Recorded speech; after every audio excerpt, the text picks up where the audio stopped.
So the next session which we are starting now is the continuing trend of money power and criminality in Indian politics. What is the way forward?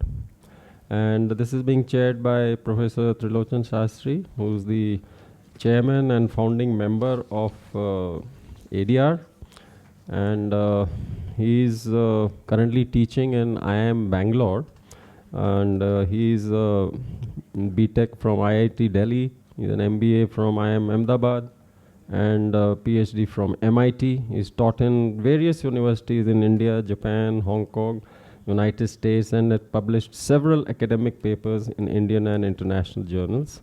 And he's also received various national awards for research and training.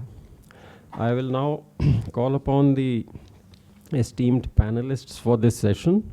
Mr. Saharia, could you kindly come on the stage? Dr. Sanjay Paswan, sir. Mr. Vijay Sardesai. And Professor Yogang Goyal. And it has to apply equally to all citizens. No citizen has passed a law that burning of buses is not a criminal offense or a criminal. It has been passed by Parliament. So Parliament has to follow the laws that they have. And the final criticism we often face on these criminal charges is that they are filed by opposition parties to malign the political parties. Our analysis, research analysis shows clearly that a majority of cases against the politicians were filed when their own ruling party was in power. So I just wanted to place it for the record. And a little background, because many of us are here for the first time, and then we will of course move to our distinguished panel. There is a document in your resource kit. I would request that you glance through it. One of our team members or some of our team members have put together a list of 23 judgments that the Supreme Court has. Just today we heard in the media that the opposition parties are raising a hue and cry, rightly or wrongly, that there is no level playing field and most of the money is going to the ruling party. Then bringing the political parties under RTI, which means their financial system should be transparent, which has been fiercely resisted by the political parties. I often wonder if a citizen refuses to follow a CIC or a court order, what would happen to him? But when political parties refuse to follow any order, nothing happens. Then there is a judgment on disqualification of MPs and candidates. So for many of us, we wonder, why are so many people with criminal cases allowed to contest? The law is that until you are convicted, you cannot be disqualified. But cases in India drag on for years and years. And the Supreme Court has now said that if you are convicted, you cannot contest. That is the law. But if you go on appeal in a higher court, you are still on appeal. You will stand disqualified unless the higher court stays the conviction. So that was another judgment that had come out. And the Supreme Court also said, since so many cases are pending, they should be fast-tracked and finished within 1 year. That judgment was given in 2014. 9 years have passed. None of these matters have been attended to, in spite of the Supreme Court saying that all cases against MLAs and MPs should be decided one way or the other within 1 year. It has not happened.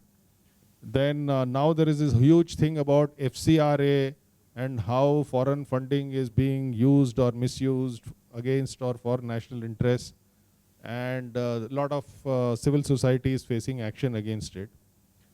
We have evidence, and it is in the High Court and in the Supreme Court, that both the Congress and the BJP have received foreign funding, which is against the law. While NGOs can receive foreign funding if they get permission, there is a blanket ban on political parties getting foreign funding because we don't want foreign governments and foreign sources to influence the politics.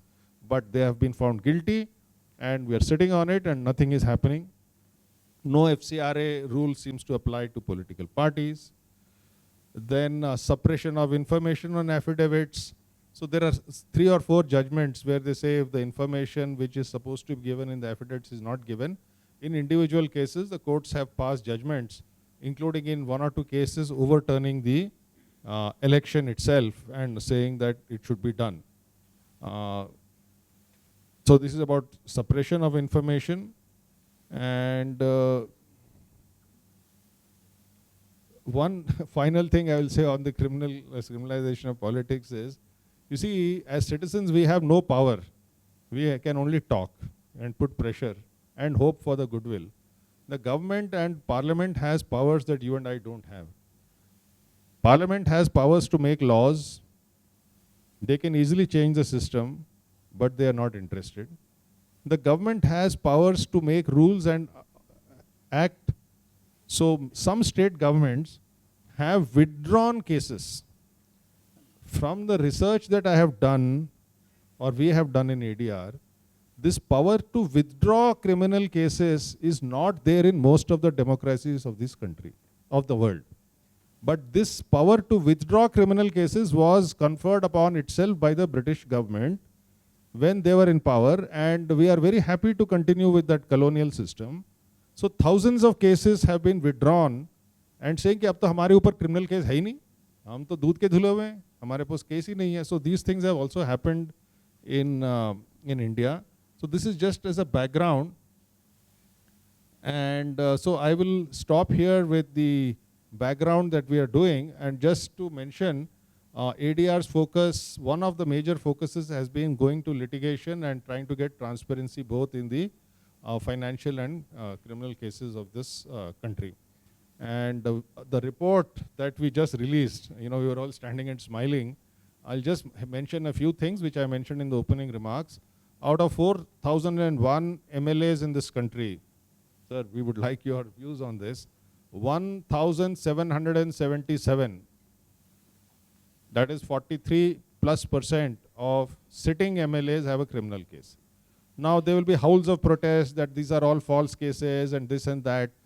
You know, if you do a survey, how many of us sitting in this who are not politicians have criminal cases against you? If anybody has, please raise. Zero. If you do a survey of the citizens of India, you will find that 0.000001% of Indians have a criminal case, where they have 44% of sitting MLAs have, and some 28% have serious criminal cases against them. 43% of Lok Sabha has criminal cases against them. We are the mother of democracy. We say we are self-proclaimed Vishwa Gurus.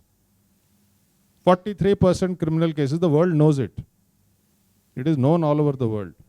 43% MPs with criminal cases. Matter of national pride or otherwise.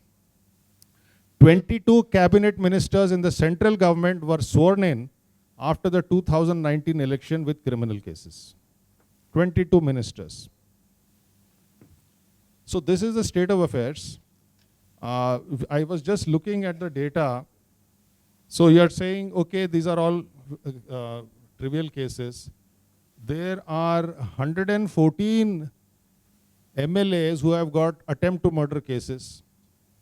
There are more than 100 MLAs who have been booked for cases against women. We were just talking about women's representation. 14 MLAs with rape cases against them who are sitting in various legislative assemblies. Now, by no trend of imagination, a civilized, ये सभ्य समाज के लक्षण नहीं है. ये सभ्य समाज के लक्षण नहीं है. We have to go back to Mahabharata and Kauravas to see how women were being publicly disrobed, like Draupadi, to come back to modern times. We are in that kind of a situation. So that is the background. It is each one of us to figure out what to do. I am definitely being provocative because this anger has been with us for more than 20 years. So with those opening remarks, I would now request our distinguished panel to give us their views on this. Mr. Saharia, who is sitting to our right, he has requested that he would like to go first. He has a very distinguished this thing. I will just mention a few points. He is from the Indian Administrative Services. He is a fellow alumni from the Indian Institute of Management, Ahmedabad, although much senior to us. And he has performed excellent work while in government service and in academics. But I will also mention that the reason he is here is he was the State Election Commissioner of Maharashtra, which overlooks the local body elections, and he has taken some very pioneering decisions when he was the State Election Commissioner. And even after retirement, he continues to be active on issues of local and urban governance. And one of the things that Dr. Zaidi mentioned, that when you are going to vote, can you see the chitta of the candidates, whether they are criminal? He was the first person in India to ensure that the affidavits of the candidates were available on the polling booth, so that while voting, voters can take a look at it. So that I will not take much more time to introduce. I would request you to keep your remarks to 10 to 15 minutes if possible. Thank you, Dr. Shastri. I would like to thank ADR and Gokhale Institute for inviting me to this conference. All my senior colleagues, friends, and distinguished participants. मैं शुरुआत करने जा रहा हूँ थोड़ा सा अलग से, क्योंकि what we have been talking is only of the parliamentary elections and the assembly elections. And we as a country have adopted a three-tier structure of democratic governance. It's my personal view is that very little work has been done in this country about the third tier of the governance, though which is the most important tier according to me. There's a constitutional provision which provides for the state election commissions, the functioning of the state election commissions, and the attitude of the governments desires much to be left. I have a small presentation. I would like to bring certain things to your notice through that. Local governance के बारे में आपको, I'm sure you are aware, it's a totally different ball game together. पूरे देश में हम सिर्फ 540 के करीब MPs चुनते हैं. पूरे देश में करीब 4,000 से 4,500 के बीच में MLAs चुनते हैं. लेकिन लोकल बॉडीज़ में पूरे देश में हम 30 लाख से ज़्यादा लोकल रिप्रेजेंटेटिव्स हर 5 साल में चुनते हैं.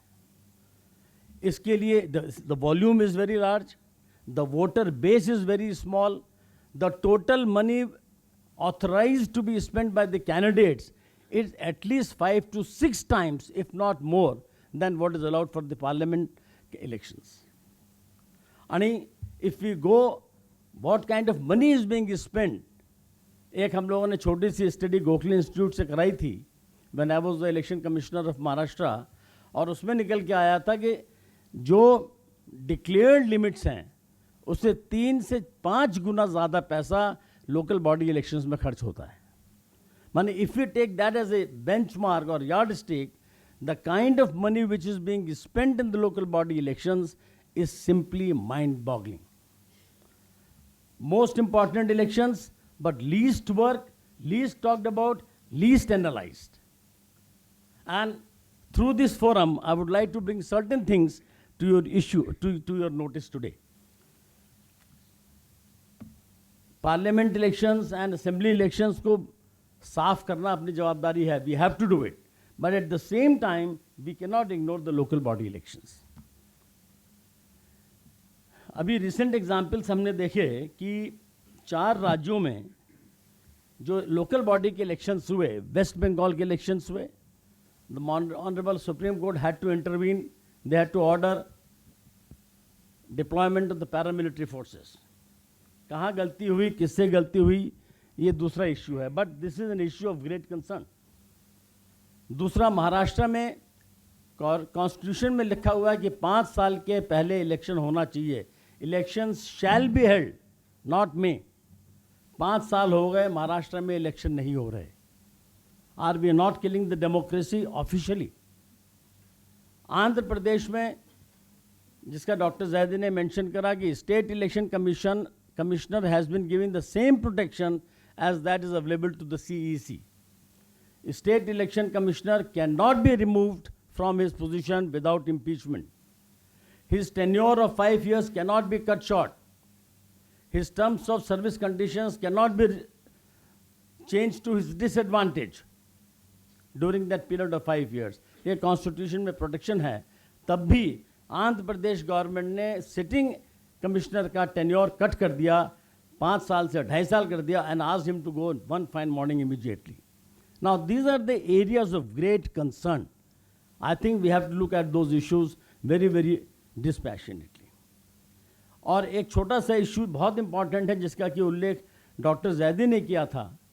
The state governments and the executive, by not providing the resources, financial as well as human, they are trying to cripple this democratic process throughout in all parts of the country. In every state, the state election commissions are not being allowed to function independently. Now, इसके बहुत सारे कारण हैं. I will not go into those details. Just the मेरे हिसाब से इसका कि यहाँ पे जस्टिस ने भी उल्लेख किया था, आज हम कैंडिडेट्स चुनते हैं only on one criteria, winnability, nothing else. We don't look at any other consideration. Winnability, उसके फैमिली बैकग्राउंड, उसके मसल बैकग्राउंड, उसके financial background. We don't look at his criminality, we don't look at his family any other issues. आज एक ही हमारा objective है political parties का, candidates का, to win, और उसके लिए we'll concentrate only on the personal and parochial interest and we ignore the national and the bigger agenda. आज हमको सरकार चलानी है, सरकार बनानी है, उसके लिए कुछ भी करेंगे हम. देश के सामने morality, देश के सामने ethics is simply ignored or kept under the carpet. Lack of experience, lack of expected discipline amongst the political parties and candidates. और इसके लिए मुझे जो लगता है कि एक बहुत बड़ा जो फैक्टर है, वन ऑफ द फैक्टर्स, कि assessment of the election commissions is questioned by the executive and the government, जिसका कि उल्लेख दोनों जस्टिस ने और जैदी साहब ने अपने भाषण में किया. इलेक्शन कमिश्नर्स अपनी तरफ से पूरी मेहनत करते हैं, पर मुझे लगता है कहीं ना कहीं उनकी मेहनत में भी कहीं ना कहीं कमी आई है. जितना उसका एक बहुत बड़ा रीज़न मुझे लगता है कि majority of the election commissioners, barring a few, they feel obligated because they get appointed by the government in power. A 5-year term, they get obligated, and therefore they are not able to exert in the manner in which they should be exerting themselves. Now, what are the steps? Now, I have tried to analyze that there are two kinds of steps which have to be taken. पहला एक long term and the short term. A long term के लिए सबसे ज़्यादा अगर हम if you say that somebody else will take the initiative, governments will never try to act their own feet. Government will not change themselves. Election Commission ने कितने reports भेजे हैं, कितने recommendations करें. Law Commission has done umpteen number of recommendations. State government or central government will never do it. मैंने खुद I drafted 2 laws after discussing with the Honorable Chief Minister and the government in power. उसको 6 साल हो गए and it has not seen the light of the day.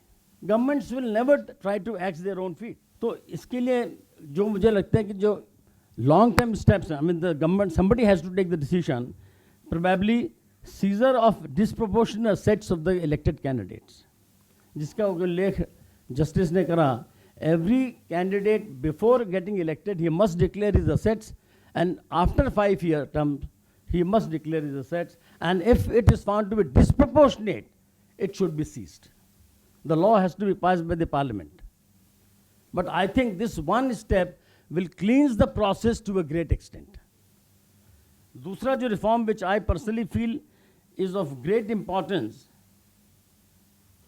जिसका कि उल्लेख पिछले 1 महीने में भी काफ़ी हुआ है, fix the number of terms of an elected representative. आज कुछ elected representative हैं जो पिछले 60 साल से 70 साल से चले आ रहे हैं. I mean, I have nothing to say about their capabilities. लेकिन it denies the opportunity to the younger generation to come forward. So there should be a limit to for how many terms can he be elected representative. और जिसका कि उल्लेख supreme court judgement में भी हुआ, election expenditure should be charged.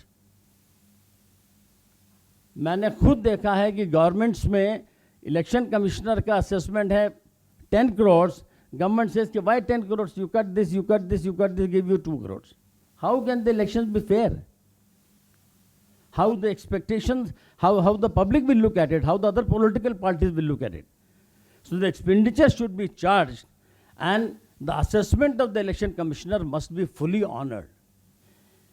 बहुत senior लोगों ने मुझसे कहा कि yes, election commissioner is fully independent, but that is only for the election matters. All right. Election commissioner का काम ही election करना है. उसकी हर एक activity is related to the elections. Any request, according to me, any request made by the election commissioner to the government will compromise his position. Even if it is an allotment of his house for himself, even if it is allotment of a vehicle for himself, it will compromise his authority completely. State local body elections में एक और चीज़ मैं यहाँ पे कहना चाहूँगा, 6 months जो election period, जिस दिन बॉडी का टर्म ख़त्म हो रहा है, उससे 6 महीने का जो पहले का पीरियड है, that should be declared a sacrosanct period. आज there is a very big conflict between 2 constitutional provisions. एक तरफ कॉन्स्टिट्यूशन ने सरकार को, लेजिस्लेचर को पूरे अधिकार दिए हैं टू मेक द लॉज, और दूसरी तरफ इलेक्शन कमिश्नर को अधिकार दिए हैं to conduct the elections on time.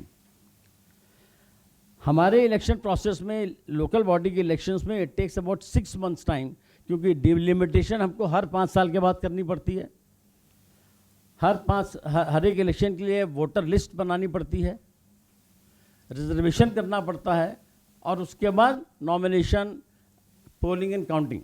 तो our process takes about 6 months.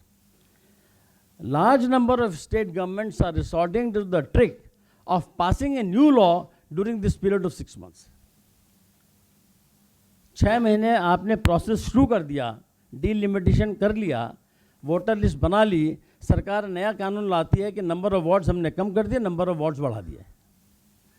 अब नंबर ऑफ वार्ड्स को चेंज करते ही इलेक्शन जो काम कर रहा है वो सब जीरो हो गया. You can't conduct the elections with the old wards.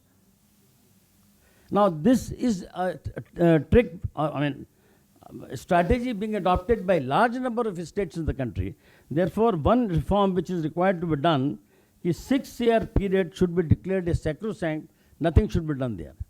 Or even the state government, since they have the authority by law, that changes in the law should not be given effect if it is going to adversely affect the election process. और appointment of election process, election commissioner का उल्लेख हो गया, तो उसके बारे में I will not speak again. Now one last 2 slides. Now I look at the constitution and read this 324 and 243 sections, articles again and again. और दूसरी चीज़, one of the Supreme Court judgments has said कि helplessness, कि the election commissioner should never express helplessness. The main job of the election commissioner is to conduct superintendence, direction and control of the elections. That means any and every activity which is required to be done for free, fair and transparent elections on time rests with the election commissioner. Election commissioner जाके किसी से request करने की ज़रूरत नहीं है. He need not show the helplessness. अब मैं क्या करूं, यहाँ पे कानून नहीं है, सरकार उत्तर नहीं दे रही है, सरकार ने मना करा है. The constitution, according to me, prohibits the election commissioner to look at these excuses. Election commissioner is not supposed to look at express helplessness. और इसीलिए Chief Election Commissioner of ECI and the state election commissions have been given the constitutional protection. Last slide. और इसीलिए I personally feel कि election commissioners, both at the central level and the state level, should be fiercely independent and assertive. Now, this is happening in many cases, but in many cases this is not happening. बहुत सारी states में election की तारीख election commissioner, मैंने law में लिखा है कि election commissioner shall consult the government and decide the dates of election. बहुत सारी स्टेट्स में लॉ में लिखा हुआ है कि the state government shall decide about the reservation and the roster of the reservation. State government ने लॉ में लिखा हुआ है कि the delimitation shall be done in consultation with the state government. So I personally feel कि ECI, State Election Commissioner, should be really independent and assertive in these matters, because the constitutional mandate is to conduct the elections before 5 years. और इसमें जो 324 के जो plenary powers हैं, they must be exercised. I personally feel, मैं खुद के अपने बारे में कह सकता हूँ कि though I use this power in some cases, but there were large number in areas, now I think I should have used those powers and tried to make the elections better. Political parties का discipline जिसके बारे में बात हुई, I could pass few orders and I could see the results on that. हमारे यहाँ भी we have a system by our own orders, पास पुराने orders थे, we had started a system of registration of political parties. We do not recognize, we said कि we will recognize, we will borrow it from the election commission. लेकिन हमारे यहाँ registration का कोई system नहीं था, तो हम लोगों ने रजिस्ट्रेशन का सिस्टम शुरू करा, और उसमें क्लियर, तो नेशनल पार्टीज भी हमारे पास आई, तो नेशनल पार्टीज हम लोग we made it very clear कि if you register with us we will give you the symbol reserve for you by the election commission of India. If you don't register, we will not give you that symbol, because the law does not prohibit anywhere. You register with us, the recognition automatically will come here, and you will get the symbol and all the facilities which you get. And we also made it very clear that if you don't register and if you don't follow our discipline, we will deregister you.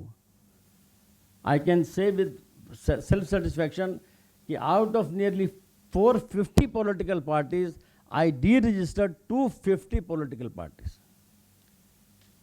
And this, according to me, made some impact.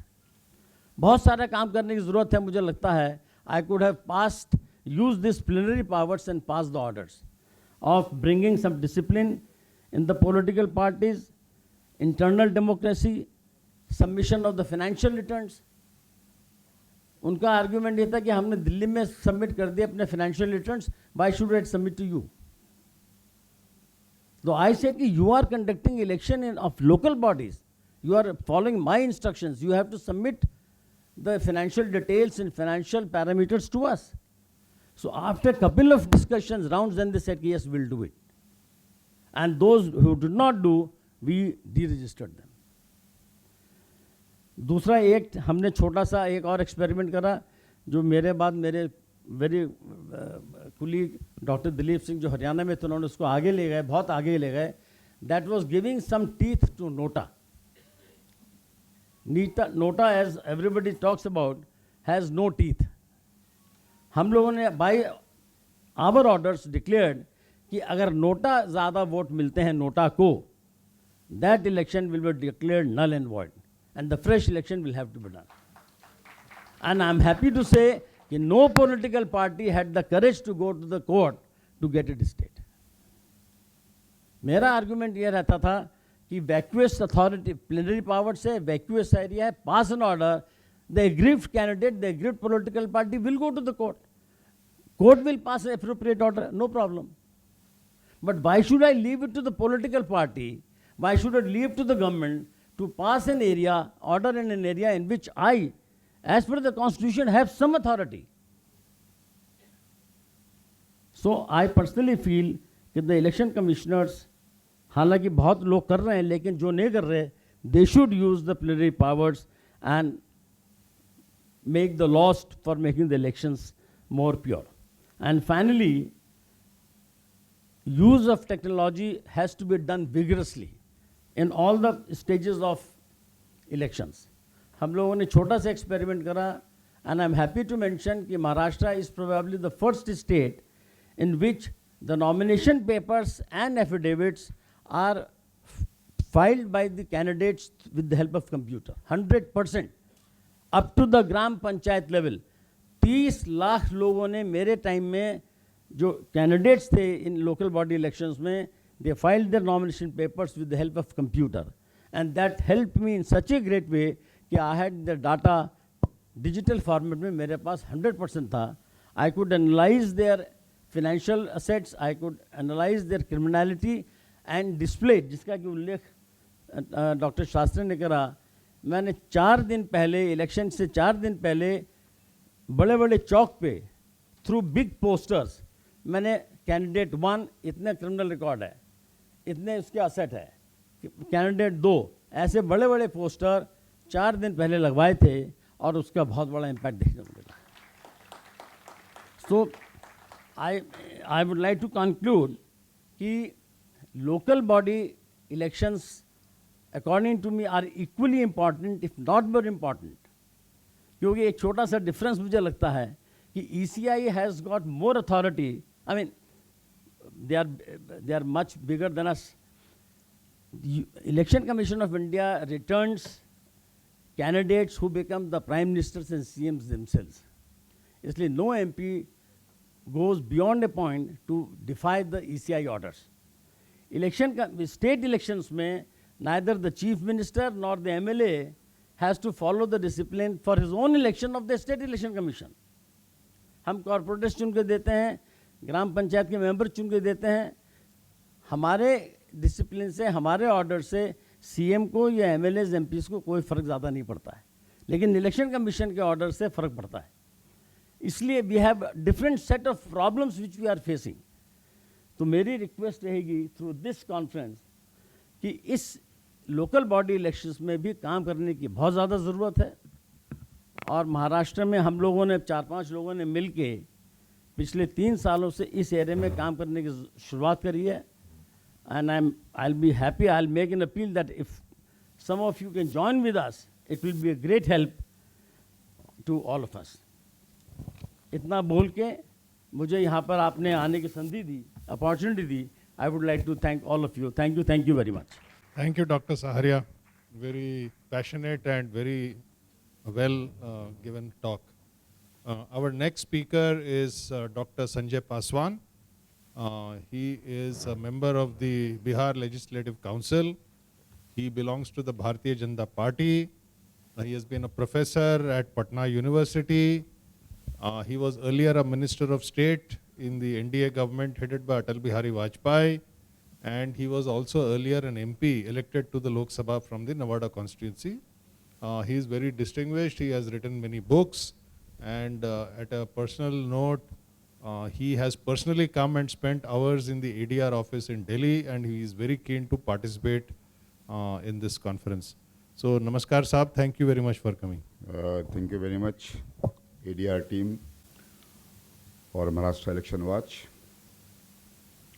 अभी हम लोग बिहार से आ ही रहे हैं, आवाज़ फंसा हुआ लग रहा होगा. परसों बिहार में दंगल मचाया हुआ था बिहार में. हम लोग उसके विक्टिम भी थे, बेनिफिशियरी भी थे.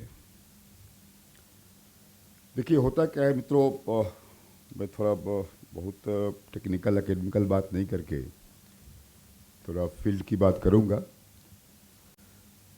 क्या है कि आंकड़ों की बातें और आंखों की बातें दोनों को समझना होगा. आंकड़े की भाषा एक होती है, आंखों की भाषा अनेक होती है. हम लोग को आंकड़ों के साथ साथ आंखों को भी समझना होगा. शायद राणा जी ने मेरे आंख को पढ़ा और मुझे यहाँ इनवाइट किया, बुला लिया. ये मेरा सौभाग्य है कि यहाँ पे आए जहाँ पे कॉन्स्टिट्यूएंट असेंबली बैठी थी. और शायद जितने लोग उस समय थे उतने लोग आज भी यहाँ पर हैं. 200-250 लोग यहाँ पर हैं और वहाँ भी 200-250 लोग रहे होंगे. 392 में से लगभग 20% एब्सेंट हुआ करते थे.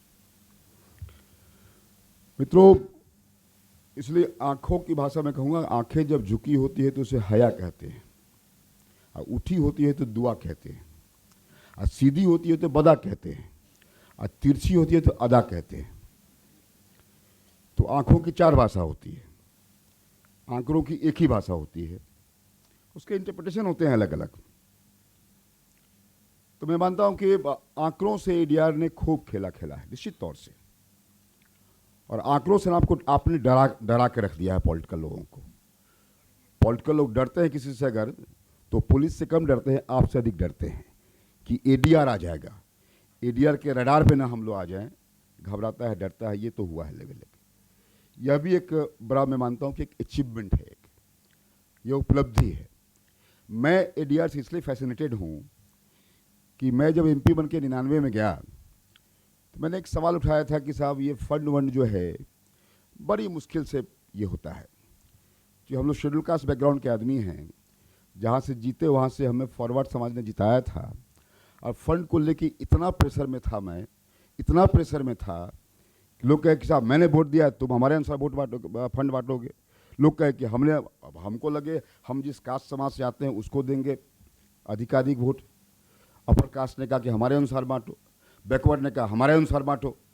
तो हमने उठा दिया पार्लियामेंट में एक सवाल कि ये फंड जो है, ये कोष जो है रोष है, ये कोष जो है दोष है। तो मैंने उठा दिया। तो 6 महीना बाद मुझे किसी ने कहा कि एक पत्रिका में तुम्हारा नाम निकला हुआ है जिसमें नंबर 1 में तुम्हारा नाम दिया हुआ है भाई। मैं कहा खुदवाओ कहाँ है भाई। तो एडीआर का कोई बुलेटिन था, उसमें संजय पासवान का नाम 1 नंबर में लिखा हुआ था। किसी एमपी ने उठाया, उस एमपी को एडीआर सैल्यूट करता है। मुझे 6 महीना बाद मालूम हुआ। मुझे ये अच्छा लगा कि ये लोग कहने नहीं आए मुझे कि देखो मैंने तुम्हारा नाम छाप दिया है इसमें। मुझे मेरे दोस्त ने कहा, तो मुझे लगा कि ऐसे भी लोग हैं जो इन इश्यूज को नोटिस लेते हैं। अदरवाइज आप कुछ भी हाउस में कहो, आप कुछ भी कहते रहो, तो उसका कोई असर नहीं पड़ता है। जब तक कुछ मीडिया वालों को आपने कुछ पे करके नहीं रखा है, जब तक कुछ प्रेस वालों को आपने कुछ पेमेंट करके नहीं रखा है, तब तक कोई छापता वापता नहीं है, छापता नहीं है। ये हम लोगों ने देखा 99 के बाद से। अब हम लोग बहुत साधारण घर से आते थे, हम सब लोग तो मीडिया को पेमेंट करना, बाकी करना। और जब भगवान ने पेमेंट कैपेसिटी भी दिया तो वह इच्छा नहीं हुआ कि उनको पेमेंट करें इस बात के लिए। तो मेरा एक एडीआर से जुड़ने का, मैं एडीआर का बड़ा ऑब्लाइज हूँ, मैं बड़ा उनका आभारी हूँ उसकी टीम का, कि कभी 99-2000 में छापा होगा उन्होंने मेरा नाम, कि कोई एक एमपी ने उठाया और बाद में एक एमपी ने सपोर्ट किया हमको, हाँ ठीक कह रहे हैं। और भी संयोग से शेड्यूल कास्ट ही था बेचारा वो। मतलब ये फंड का जो बांटना का मामला है, ये फंड का जो ये है बांटना, एक डिफॉल्ट काम है मित्रों। और मैं मानता हूँ कि बाय डिजाइन, बाय कॉन्स्पिरेसी ये एमपीज एमएलए को दे दिया गया ताकि इसी में उलझे रहें लोग, इसी में उलझे रहें। वह लेजिस्लेशन कम करें और फंड मैनेजमेंट में लगे रहें वो सब लोग। तो मैं कह रहा हूं मित्रों कि आज आप जो काम कर रहे हैं, मैं भी कहूंगा कि आप डॉक्टर अंबेडकर के काम को आगे बढ़ा रहे हैं। एडीआर के लोग, डॉक्टर अंबेडकर ने 3 वार्निंग्स दिया था कि इस देश में एक ग्रामर ऑफ एनार्की होगा पोस्ट इंडिपेंडेंस फेज में, एक ग्रामर ऑफ एनार्की होगा।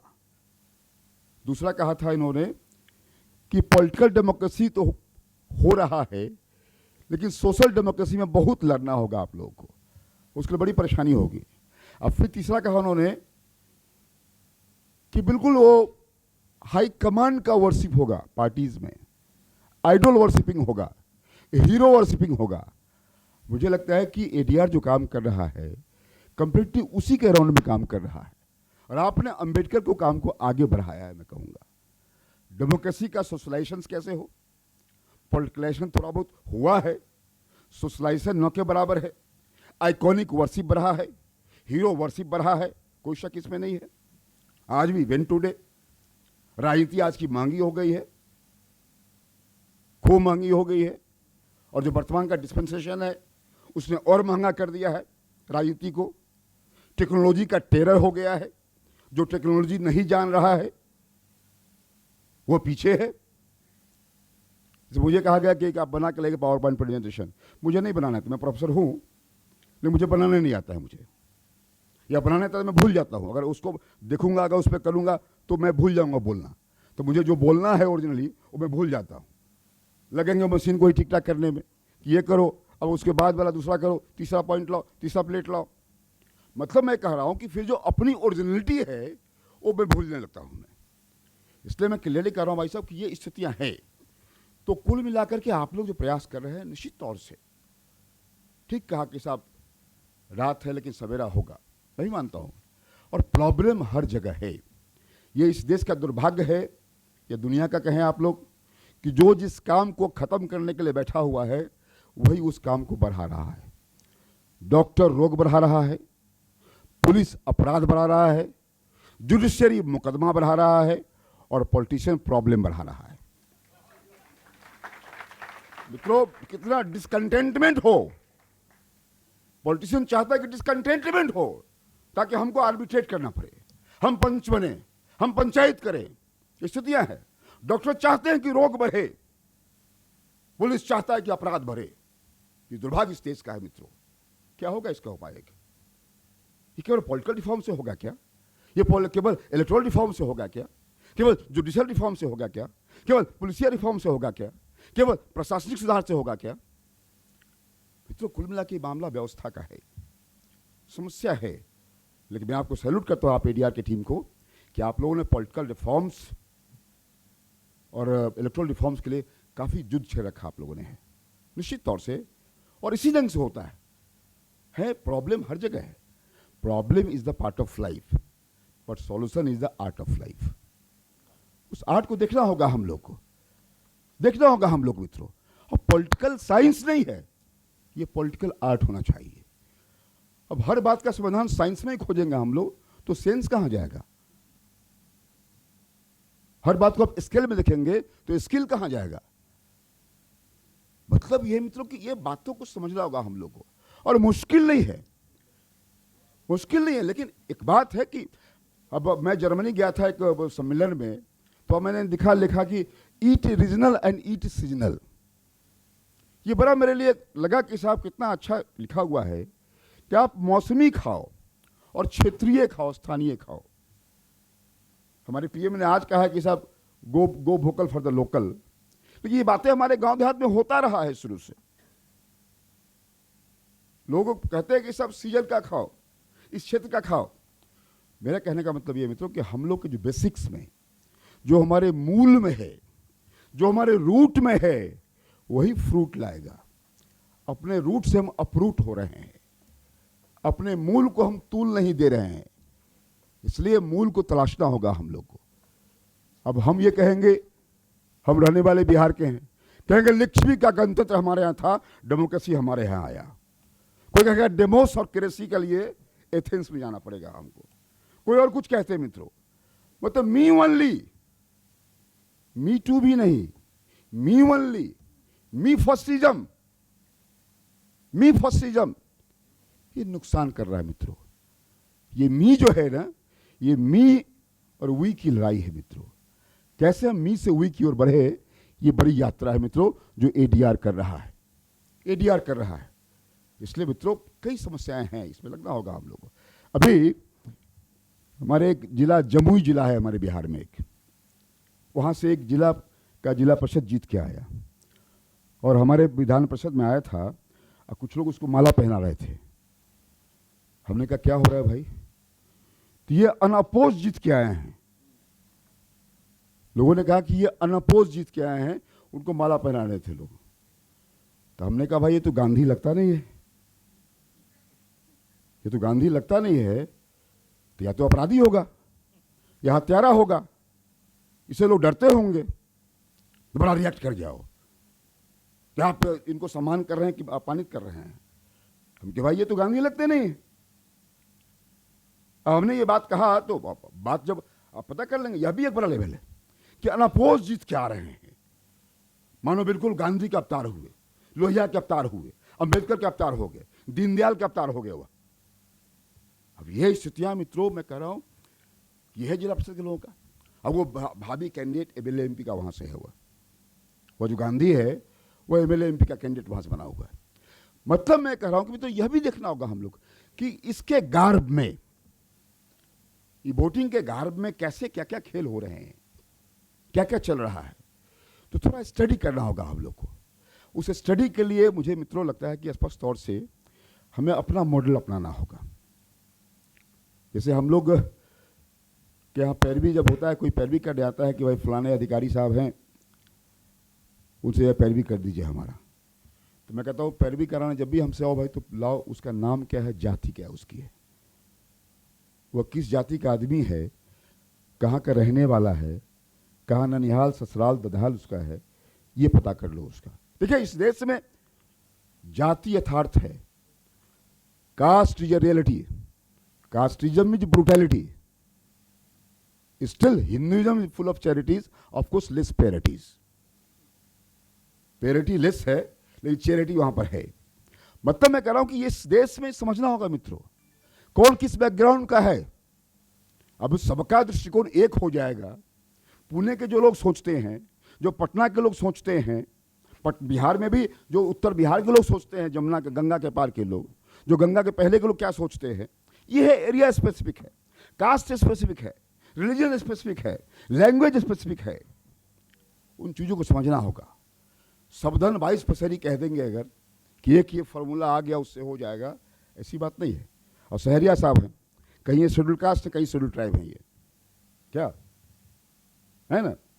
अब ये चीज़ों को समझ, अब कहीं ओबीसी में भी है।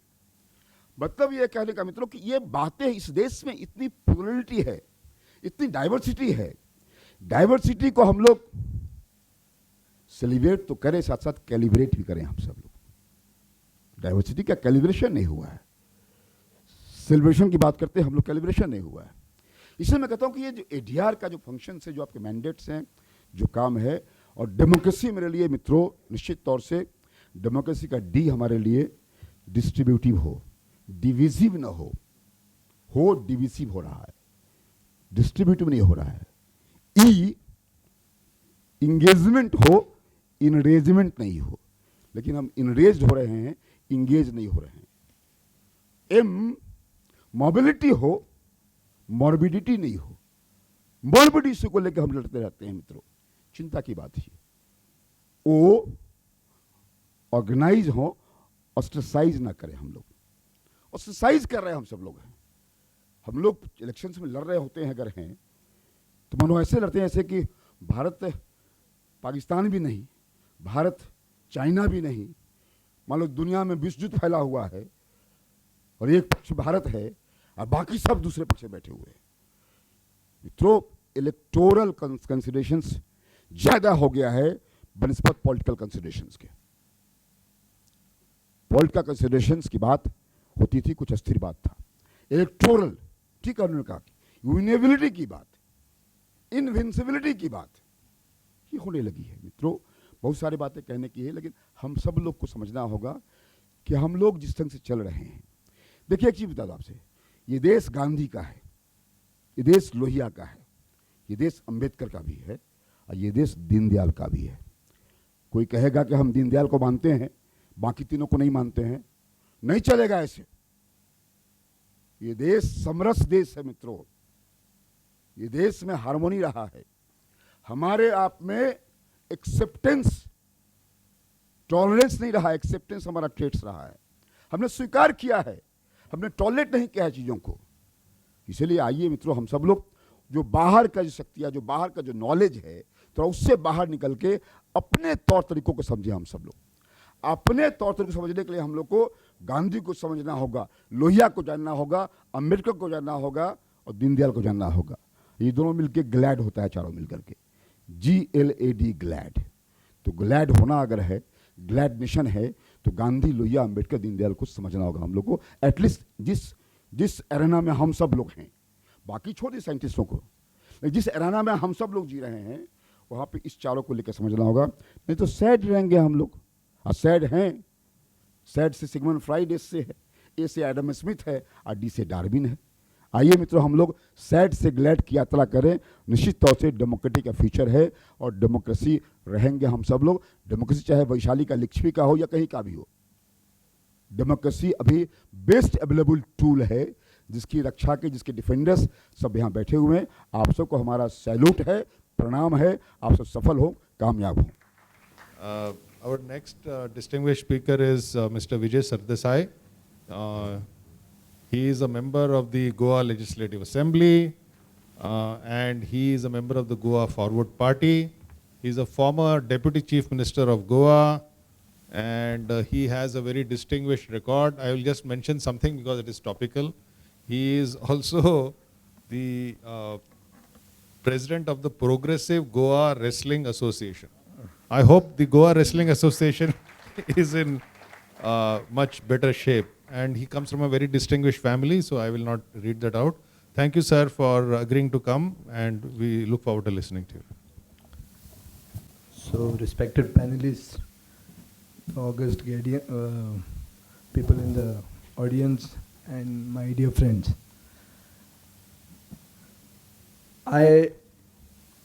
I'm not coming in the 43% of the sitting MLAs having criminal cases.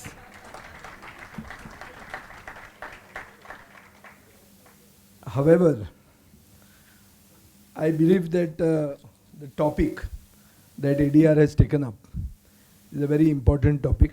One has to applaud them, because the criminalization of politics in our country is a clear and present danger to our Indian democracy. So to that extent, we have to give them credit. I thank them for calling me here. But I also believe in the view that criminalization of politics is a direct consequence of the criminalization of society in general. The culture of corruption that exists in politics is a part of the subculture of corruption that exists in society. And that is what makes this criminalization of politics a complicated thing and very daunting to solve.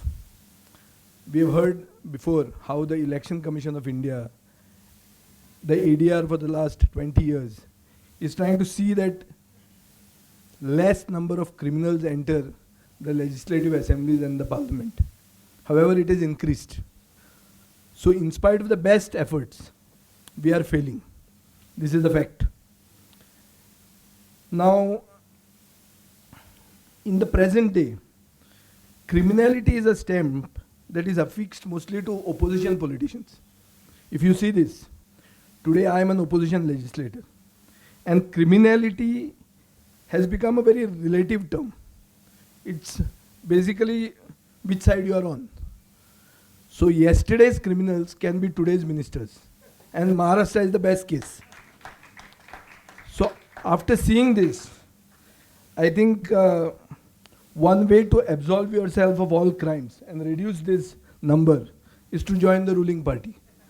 And immediately everything is cleaned. So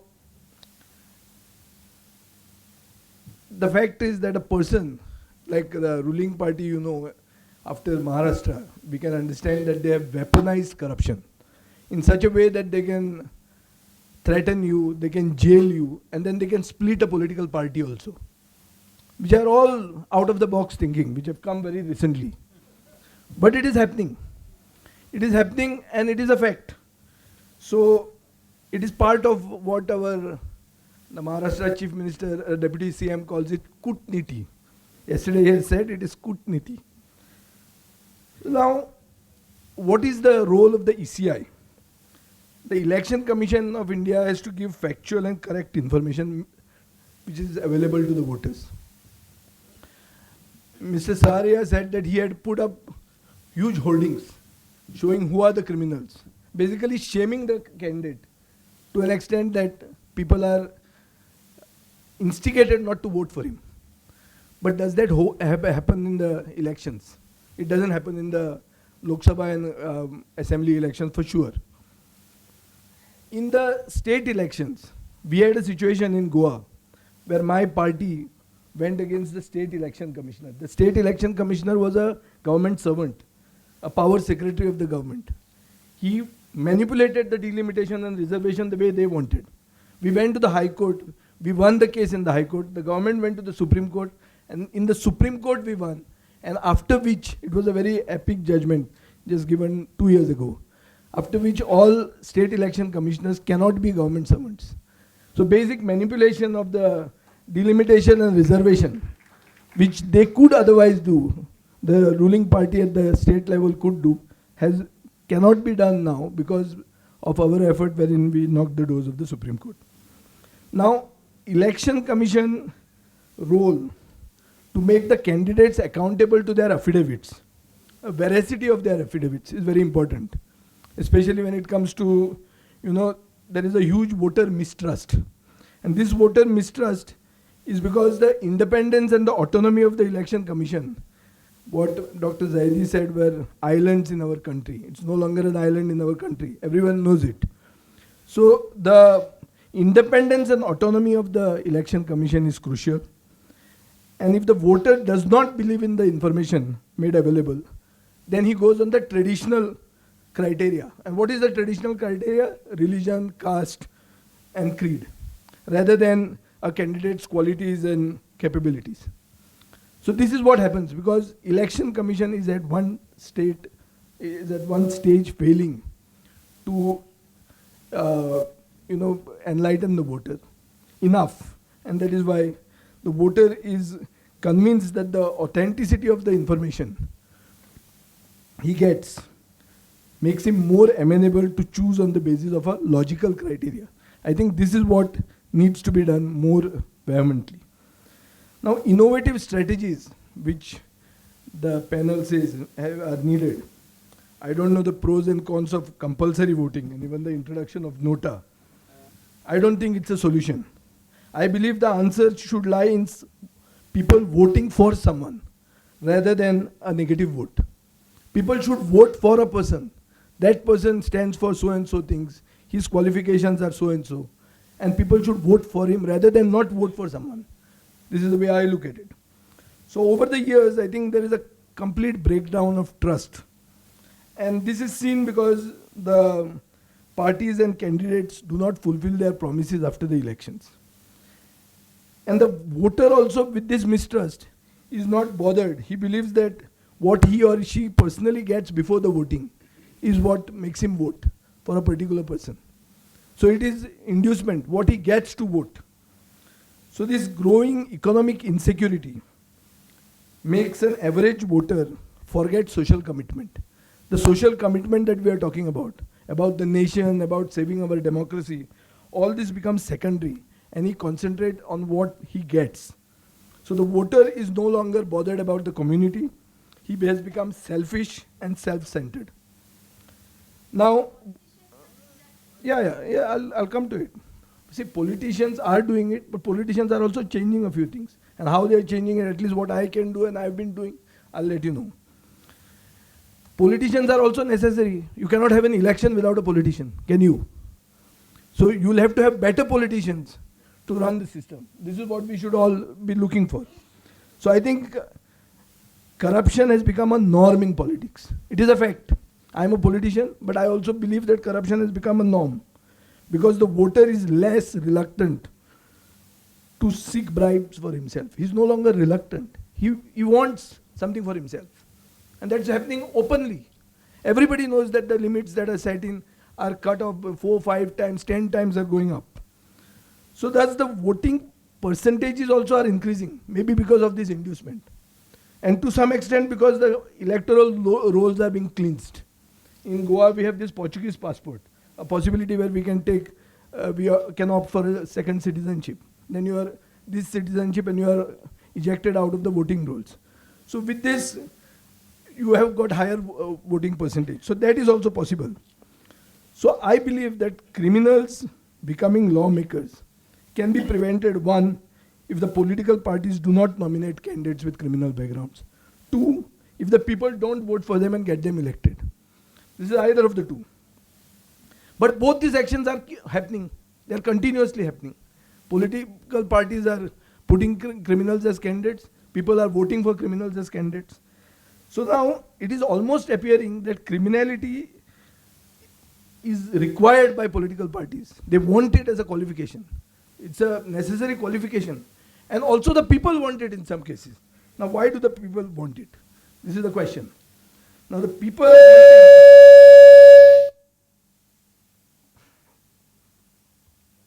so was now see, I think we have to be ready to hear what is actually happening in the country rather than trying to insulate ourselves from everything and living in a false pretense that everything is going well. Now, there are several political parties which do not disclose the candidates' criminal backgrounds. And if they disclose, it's done in a very hush-hush manner.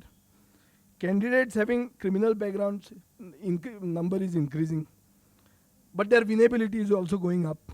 So with the major issue being that winnability is such that the complexity of this matter, despite the intervention of the court, existing laws, directives by the EC, criminals have become candidates, criminals have won, many of them are wielding power. This is a fact. Now, winnability being the sole criterion, the reasons why people vote for candidates with criminal backgrounds is more complex, and that goes beyond the electoral process and Election Commission directives. Now, what constitutes a criminal activity? This is what is important. Now there should be a clear separation between cases filed as political vendetta, which was Mr. Professor Shastri made a reference to it, and those which are in the course of political activity. A morcha will always be done in India, and that cannot be a heinous crime. Unless this happens, it will be unfair to debar a citizen from participating in an electoral process. Take the example of Rahul Gandhi. He is now debarred, technically. But is that right? So the issue is, overwhelming number of cases are against opposition politicians. And the scenes are getting washed off when you join the membership of the ruling party. Is itself evidence of the political intent of the case. Now, enforcement of the existing laws and the loopholes. This is the second issue. I think what makes people elect candidates with serious criminal backgrounds? People are either unaware of their criminal antecedents, or they believe that the connection between criminality in politics and how it affects daily people's lives have not been effectively communicated. We have not told people that why criminals are bad for the entire, how they'll be bad for your children. We are looking at it only from the point of this particular election. And the failure to understand these practical implications is because we understand the theoretical aspect of criminalization, but the effective campaign by the EC has to be done to make the people more aware about the practical implications of voting for criminals. I think people are also tending to see that politicians with money and muscle power are sometimes more effective in addressing problems, because the civil administration has become corrupt, incompetent, and inefficient to solve even the people's daily small issues. People have lost their faith in the civil administration, and they believe that the person with money and muscle power is delivering better. And the last bastion of faith for the people remains the judiciary. Now, there is a delay in time-bound delivery of justice. Other avenues of resolution then become acceptable. People go to the politician. So because there is justice delayed is justice denied, I think the option for the politician is to go to the, option for the voter is to go to the politician and seek clear and quicker justice. Criminal cases of candidates who have been elected and still elected, even from jail. It's a fact that doesn't happen in Goa, but happens elsewhere. So the onus should be on the political party to declare why it has chosen a candidate with a criminal antecedent instead of somebody else. It should be the political party that should be held to task. Why are you choosing a candidate with somebody who is in jail? Why is there nobody else that you can find? I think there has to be a public debate on these crucial issues, especially between the candidates and parties and the people. This has to be made mandatory. If this is not made mandatory, you will never come to know who is your candidate. He's just going to come with some symbol and say that, everybody, this, what is that, Vishwaguru. I'm the candidate of the Vishwaguru, and he's going to get elected. Nobody's going to look at his criminal antecedents. So therefore, there has to be some sort of matter in which the discerning population, politically discerning population like ours in Goa, which is, I believe, a wise and knowledgeable population, is made aware of who the candidates are. I founded a political party in 2016. I just put 4 candidates. I won 3 out of the 4. And in 2 cases, we defeated sitting ministers. Sitting ministers with people who are contesting their maiden election. We have fought money and muscle power by putting good candidates, having something like a urban Gram Sabha, trying to bring about a concept of development by consent, that everything what we do in the constituency will be decided by the people first. It may not happen today, it may happen maybe in 6 months' time, but it was decided by the people. Even a road to be constructed was asked for by the people. I am a politician who has shifted a church, a sitting church in the middle of a road. I've shifted it from one place to another. Impossible to do anywhere. Post-liberation Goa, it has never happened. But I've done it with the help of the Catholic community. So it can be done as a model of development by consent. I think this trend has to be set by politicians. It needs entire system, like Professor Paswan has said, we have to have a holistic view. But I think adhering to the directions of the Supreme Court, the Election Commission regarding nominations of candidates with criminal backgrounds, greater transparency and accountability from the government, and participation and involvement of voters, because it is finally a democracy. It cannot be a one-end game. We can chart a new political course, and therefore we are hopeful that this darkness will someday end. So thank you very much for inviting me. Thank you for speaking frankly. Very welcome. Our last speaker for this session is Professor Gokhale. He is from the Public Policy Department in Flame University, Pune, and earlier he was teaching at O.P. Jindal Global University. He said he has a very long CV, and therefore I should not mention it. So I will mention something very significant about, because he has written a very important book, Who Moved My Vote? Digging Through Indian Electoral Data. So thank you, sir, for coming, and we look forward to your talk. Professor Gokhale. Thank you, Professor Shastri. This is really indeed an honor for me to be here in this, of course, venerable institution. Thank you, Professor Ranade, for inviting me. People who don't do much have long CVs, so which is why I'm here in some sense. In fact, I'm really unable to believe that I'm sitting in an esteemed panel where most of the members here have had longer careers than my age. And so there is hardly anything remotely close to the type of experience that they have shared that I can do today. But it is really deep sense of gratitude that I stand here. Little bit of work that I've done in electoral politics, electoral data in particular. I'm not going to talk about that too much. But I do want to mention that I have deep sense of admiration for ADR, because while growing up, even as a college student, ADR's resources have been one of the constant source of inspiration for me to engage in subjects that were not related to my disciplines at all. I was an engineering student, and in fact, I have to acknowledge the presence of Professor Rajiv Gowda here, who would not remember me meeting him when I was a college student, getting inspired from the type of work that he did, and also Dilip Singh Sarji, who I met when I was earlier in Jindal, when we were doing some work on Haryana's Karnal Gazetteer. So such a pleasure to see you here in the audience, even though with little light. But thank you so much, sir. I'm not going to take a long time. I'm going to tell three stories, three interconnected stories connected to the themes and also some of the points that were mentioned earlier. Maybe we can, in 2017 or 18, Harvard Business Review had a very, very highly cited article that came about, which was called Why Bad Men Win at Work. So why do we see our bosses, why are most of our bosses horrible guys? Many of us here are bosses of some people, I'm sure. But generally this was the question, and the idea was that in the literature of psychology, the dark triads, Machiavellianism, psychopath, attitudes that relate to psychopathic tendencies, as well as narcissism, are mostly found at a very high probability amongst people who are at a leadership position. This is a norm, by the way. And the article tried to explore why that is a good idea or a bad idea. It's good for the person, but it's really bad for the organization.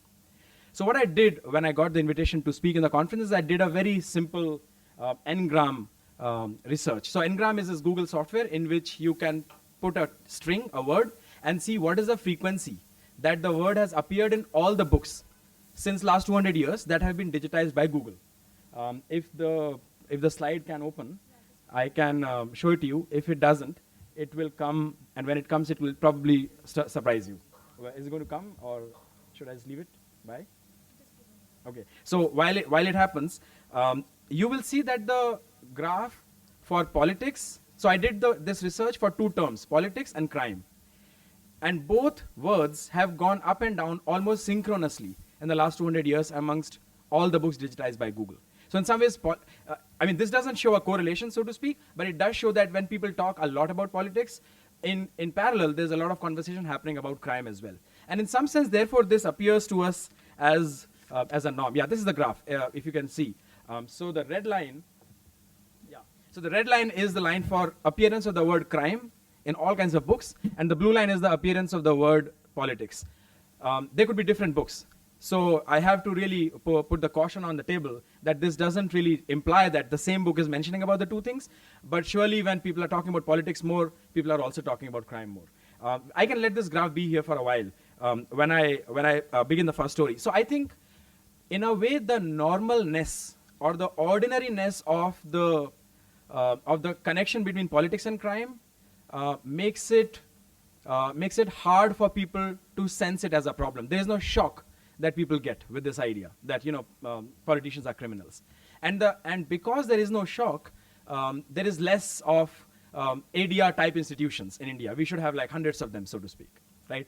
And so what I did was I tried to find out why would that be the case, and looked at some academic reports and journal articles, and I realized that while the ideas of Socrates or Gandhian ideas in terms of leadership should be absolutely pristine in terms of morality, are very well, and they're extremely valuable. There is very little empirical work on what happens when criminals enter politics in terms of tangible outcomes. And so there are two interesting papers that I want to pick up. One of them actually used ADR's reports. And these are in the last all these papers that I'm mentioning are in the last 5 years. J. Kim and Alexander Lee, both PhD, in the PhD work in Rochester, found out that the probability of a criminal, somebody with criminal background in terms of cases against him or her, winning a seat leads to a higher probability of IPS officers getting transferred from that seat. This was a direct correlation, but they also showed some causality by controlling for various other factors. So in some ways, it was mentioned earlier, by Asad Desai Saab, that politicians would use this opportunity to clean their cases up. So remove the bureaucrats, remove the IPS officers or police. So they control the police. So I think in terms of reforms, this is a very important point that we should recognize, and this is like an empirical outcome of a research. Another research which used ADR's data, Nishit Prakash and many others of his co-authors wrote this piece. They looked at the nighttime data from the satellite of various constituencies in India, and did a simple correlation between those constituencies where people with criminal background had become MPs or MLAs, and looked at over a period of time to see what is the economic growth. The proxy of economic growth is nighttime data, and they saw that there's a 22% reduction in economic growth in those in those constituencies where quote-unquote tainted politicians have taken over.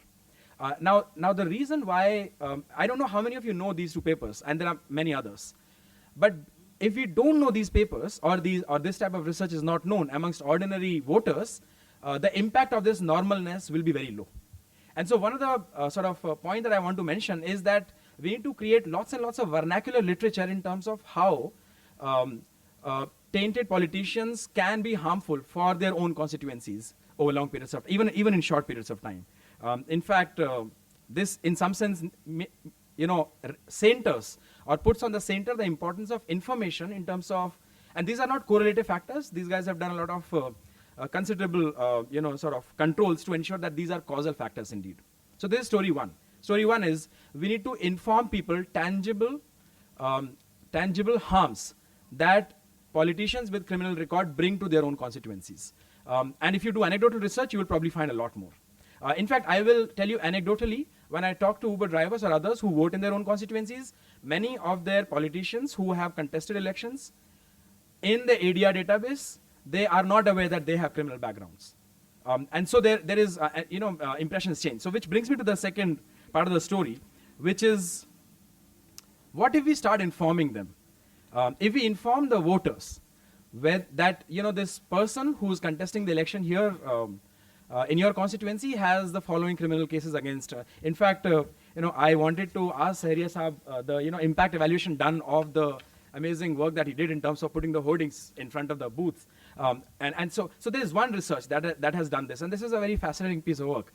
I think Siddharth George and others, some of his colleagues in Harvard and World Bank did it. So what they did in 2017 UP elections, just before the elections, they collaborated with the telecom companies, and they sent around, I think I have the numbers, around 4.5 lakh messages to the voters, collecting the data from the voters list by collaborating with the telecom companies And so they reached out, and this was done in around 3,500 villages in Uttar Pradesh, right before 2017 elections. And the message contained the information that this candidate in your constituency has the following criminal records. And they wanted to see, and then there were of course control villages where the messages were not sent even when the candidates had criminal records. And they wanted to see, so this was a field experiment they did.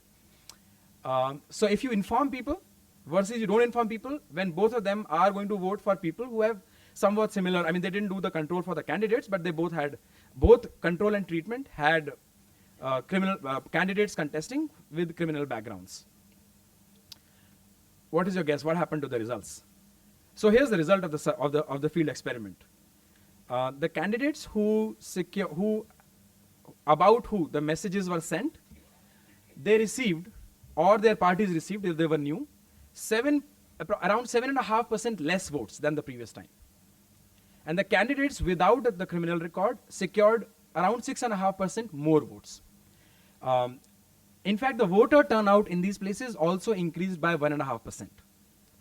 And this kind of, I mean, 7.5% is not a lot, but if you know how first past the post system works, it is actually a lot, right? So in some ways, here's the second story, which carries a hope. And this is something that I did with a little bit of information that I had, and this is part of my sort of long-term research, and I'm glad that this book is published, because I'm going to use this data to do some more sort of geospatial and georeferenced analysis. You know, if you look at the 2019 data, I mean, I don't know how many of you know the ADR has done remarkable work, and much of it comes in form of data, which should go to all colleges and schools, particularly where people are not migrants, students are not migrants, because then they can go and vote. And this is, of course, another point that I wanted to mention. But the number of member of parliaments with criminal backgrounds in terms of cases against them has gone to 43% now. Last in the previous elections, 2014, it was 34%, and before there was 30. So it's increasing continuously. And if you look at the serious crimes, it's also increasing. But there is little information about how good is their victory wherever they win. What is the quality of their winning? So I have criminal background and I contest. Do I win with large margin or small margin is an interesting question, right? So when I looked at the member of parliaments in the present parliament with more than 9, so 2-digit number criminal cases against them, I realized that their margins of victory is significantly smaller than the margin of victory in the previous year when the contestant did not have the criminal background. The average was around 3%, whereas otherwise it's 11% in the same constituencies. The point being, I'm sorry if it's becoming too mathematical, but the point being, there is a hope. I mean, people in some ways I have to do this research deeper. I mean, I have to investigate this further. But in some ways, candidates who win with candidates with criminal backgrounds who win do not really win with a very large majority in general. And here's an interesting paper that I'll refer to, and I'm particularly using these papers to discuss this point, because I see a lot of young audience in this hall, which is, of course, again, very happy moment for me. And this is a paper by Amrita Manjunath, Penn State, very recent paper. And this is what she does. Okay, so I'm sort of going to end the discussion. What she does in this paper, she looks at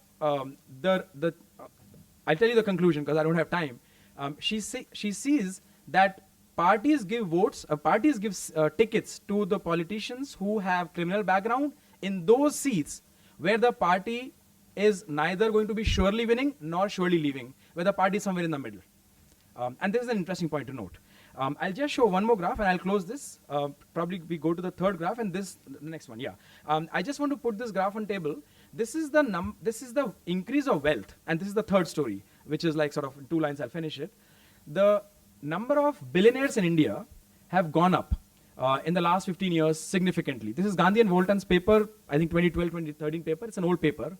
But the graph shows that the portion of the wealth of Indian billionaires really comes from what we call as rent-thick sectors, like mining or construction or real estate, and so on and so forth. Money going into politics is of the order that cannot be taken care of by individuals. It's large corporations that can have so much of money. So one one idea that I want to put on table before I leave is that it might be worthwhile, and this is something that I'm doing currently in my own work, to look at how much public procurement in India has gone up and taken control of private corporations. So if you look at the top 5 corporations in India by market capital, you could come at Reliance, HDFC, Infosys, Wipro, L&T. And if you look at the top 5 corporations by market capital in the US, Alphabet or Microsoft, Tesla, you will realize that none of the Indian company can become big without a government contract. And in some ways, therefore, despite privatization, we realize that government has become extremely powerful. And that creates more and more money. And when the wealth increases, the rent seeking increases, and therefore criminality increases. But there's an idea I want to put forth for probably future research. Thank you so much for having me over. Look forward to questions. Thank you for giving us hope. I don't know what to say. We are running out of time. But one thought that came is everybody spoke so well and passionately, and I am sorry that we had to cut you off once in a while. Because the good news is that all of us are deeply concerned about democracy and very passionate about it. We are all looking for solutions. And I would thank each and every one of you for having taken time to come, some of you from faraway places. And a big thanks to all the people whom we can't see sitting at the back for listening very patiently.